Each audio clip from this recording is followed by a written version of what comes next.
A disturbing arrest in Florida. Just days after the Uvalde, Texas massacre, a 10-year-old boy arrested after threatening a mass shooting in his elementary school.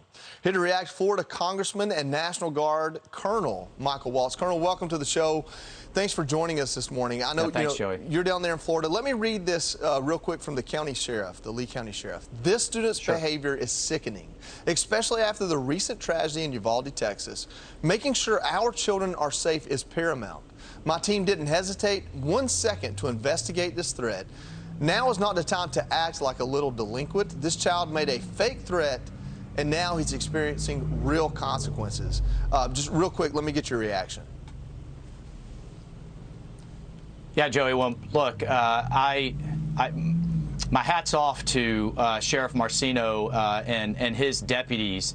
This is a time for parents, for school administrators, for teachers, for coaches, to talk to their young people, to talk to their kids, and say this is not a joke.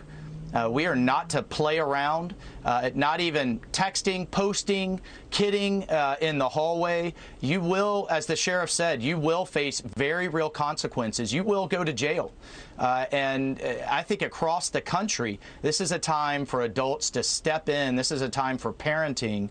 And these kind of copycat type incidences have got to stop right now. I also, to our sheriffs across Florida, I mean, we had Sheriff Grady Judd out in Polk County send a broader message to any adult out there to say, listen, you come at our schools and you're going to get a bullet in the forehead. Our guardians, our sheriffs, our law enforcement officer, they will not hesitate to protect our kids. And I think that's the type of zero tolerance, zero defect mentality we have to take to put a stop to this right now. Absolutely. Law enforcement do the right thing. Maybe they'll turn that young man's life around, and that won't be the person he grows up to be. That's the point here.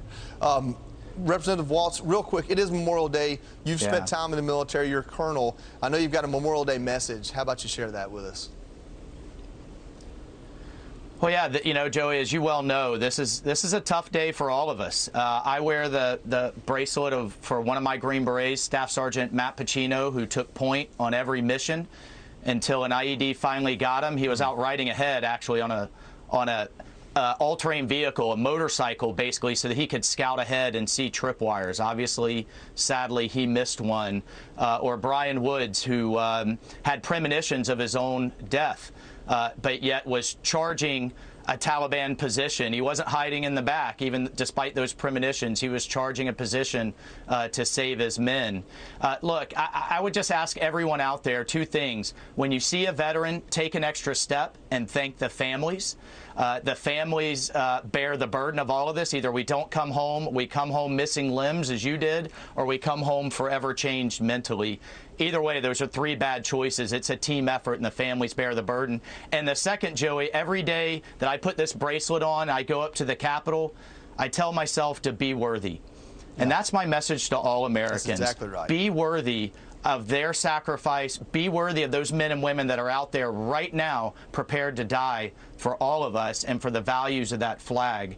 And there are times this nation falls short, but at the end of the day, if we all tell ourselves to be worthy and we all serve each other, our communities, our neighbors, our families, our country, I think we'll be a far better country for it. Be an American worth dying for. I love that message. Thank you, Representative, and today, Colonel Michael Waltz. Thank you for your service, and like you, we remember our brothers and sisters. Thanks for joining us.